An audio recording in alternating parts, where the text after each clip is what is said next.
Halo guys, David sini dan ini adalah video format baru ya. Saya lagi eksperimen lah. Apakah Anda bakal suka sama jenis video kayak gini? Video tier list, video yang ngasih ranking buat barang-barang atau merek-merek atau judul film, makanan, dan lain-lain. Mungkin Anda udah pernah nonton video sejenis ini juga ya.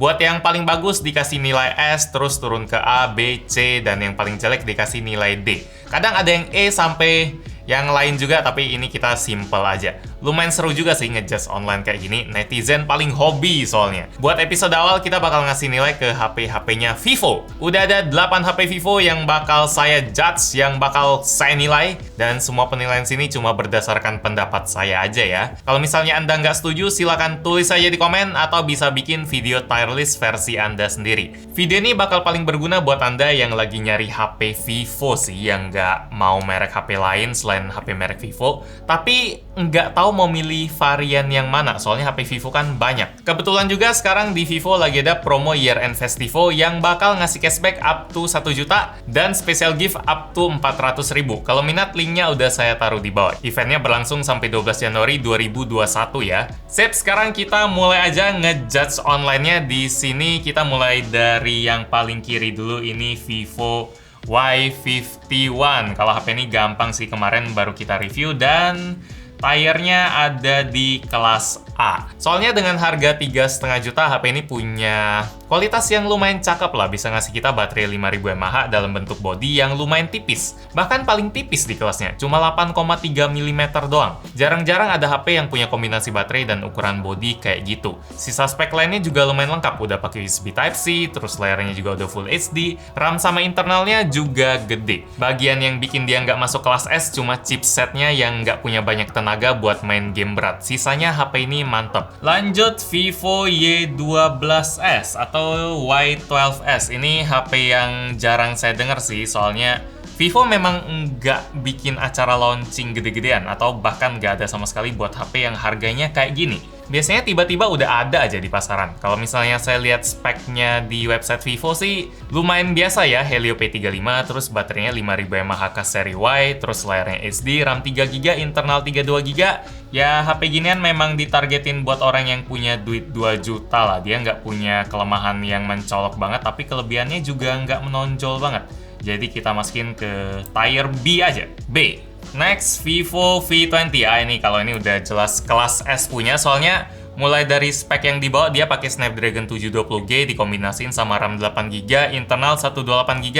Udah cakep lah buat main berbagai jenis game. Jadi udah aman banget HP ini. Kameranya juga cakep, pakai sistem triple kamera. Kamera depannya 44 megapiksel, eye autofocus, ada fitur kayak 4K selfie video, dual view video, dan lain-lain. Baterainya aman, 4000 mAh, layar AMOLED SDR10+, ada NFC multifunction, ngecasnya cepat, dan tentu aja desainnya ini beda banget dari yang lain lewat warna sunset melodinya. Ada juga warna midnight jazz kalau pengen yang lebih kalem. Saya nggak nemuin hal yang bisa dikeluhin banget sih, kecuali soal desain bagian depannya ini dan mesin getarnya. Tapi itu nggak ngalangin saya buat ngasih nilai S ke keduanya lah. Nah, kalau saudaranya ini nih, V20 SE, ini nilainya C. Karena agak susah buat ngerekomenin HP yang harganya 4 juta tapi pakai chipset yang biasanya ada di HP 2 jutaan. Bagian yang bikin si kakak tadi, V20 jadi keren, kayak bagian desainnya juga nggak bisa disamain di V20 SE karena dia pakainya bahan plastik, jadi kilauannya kerasa agak beda gitu. Kamera belakang yang dipakai juga beda, kamera depannya beda, jadi V20 SE ini HP yang biasa aja, nggak sespesial V20 si kakak. Bagian positifnya, V20 SE ada dilengkapin pakai 32 megapiksel super night selfie, 48 megapiksel rear kamera, ada pilihan warna yang banyak, ada warna baru juga yang aquamarine green, ada NFC juga, 33 watt flash charge, dan perannya ya ada perannya lah. Dia lebih ngisi ke seri V20 yang lebih affordable. Jadi ya ini buat Anda yang pengen lebih hemat aja sih. Kalau pengen yang terbaik, ini bukan pilihannya. Mending ke kakaknya aja. Lanjut ke Vivo X50 Pro. Sekarang harganya udah 9 juta ya. Ini langsung masuk tier S aja karena dia punya teknologi gimbal stabilization yang lumayan bikin heboh dunia persilatan sih. Dari saya juga lumayan heboh secara nyata di Dufan kemarin. HP ini bikin saya heboh banget.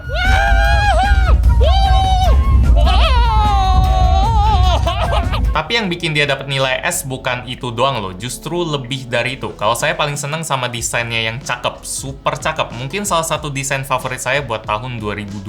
Kombinasi Snapdragon 765G, RAM 8GB, sama internal 256GB-nya juga bisa banget ngasih performa yang bisa diandelin. Refresh rate layarnya juga udah 90Hz. Nggak ketemu sih alasan buat bilang X50 Pro ini nggak rekomen, kecuali harganya kali ya, lumayan tinggi, 9 juta. Kalau itu lumayan tinggi, bisa pilih versi yang selanjutnya nih. Ini versi X50 biasa, ini non-pro.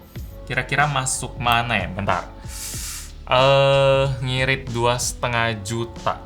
Nggak ada, buat saya nilainya masuk level A aja. Soalnya chipset yang dipakai udah lumayan nurun. Dari yang kuat banget di versi Pro, jadi lumayan biasa di versi non-Pro-nya. Ya memang sih harganya juga udah sama-sama turun dan lumayan sesuai lah porsinya. Tapi feel-nya tuh jadi beda aja. Nggak ada gimbal stabilization-nya juga, diganti sama Ultra Stable OIS. Memori internalnya juga lebih kecil. Jadi ya sesuai lah dapet nilai A, karena dia itu nggak bener-bener luar biasa tapi tetap bagus.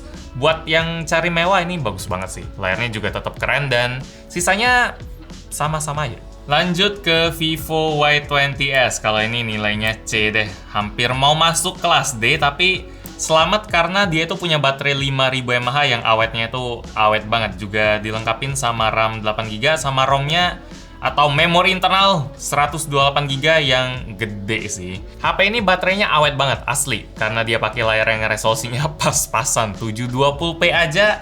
Dan Snapdragon 460 yang hemat daya tapi kurang pantas dihargain 3 juta. Port ngecasnya pun tetap pakai micro USB, kayak HP itu bener-bener cuma cocoknya buat orang yang rela ngorbanin kepewean main HP demi dapetin daya tahan baterai yang seawet mungkin. Kalau saya pribadi jelas bakal ngerekomenin Vivo Y51 dibanding HP ini. Nambah 400.000 deh. Nggak ngerti kenapa Y20s ini ada. Mungkin mancing orang buat upselling atau naikin kelasnya sekalian gitu ya. Terus kita lanjut ke HP terakhir, yaitu Vivo Z1 Pro. HP ini jelas agak jadul sih rilisnya di tahun 2019, tapi pengen saya sebutin sebagai honorable mention aja. Dia langsung masuk kelas S. Ini no debat. Kalau bisa mungkin saya kasih S plus malah. Soalnya ini satu-satunya HP Vivo yang waktu itu bikin saya mikir, ini Vivo pasti bercanda deh sama harganya. Karena harga 3 jutaannya waktu itu terlalu murah pas zamannya. Sampai jadi idaman para netizen juga loh, karena speknya itu cakep. Sampai dilabelin sebagai HP gamingnya Vivo. Kacau. Kalau sekarang Anda dengar chipset Snapdragon 712 mungkin udah nggak terlalu semangat ya, tapi dulu 712 di 3 jutaan itu cakep, apalagi buat merek kayak Vivo. Entah kenapa sampai sekarang belum ada Z2 Pro, masih Z1 terus. Kasian dia sendirian di kategori Z doang. Kayaknya ya gitu aja dulu, ini hasil dari tier list buat HP Vivo di Indonesia di tahun 2020.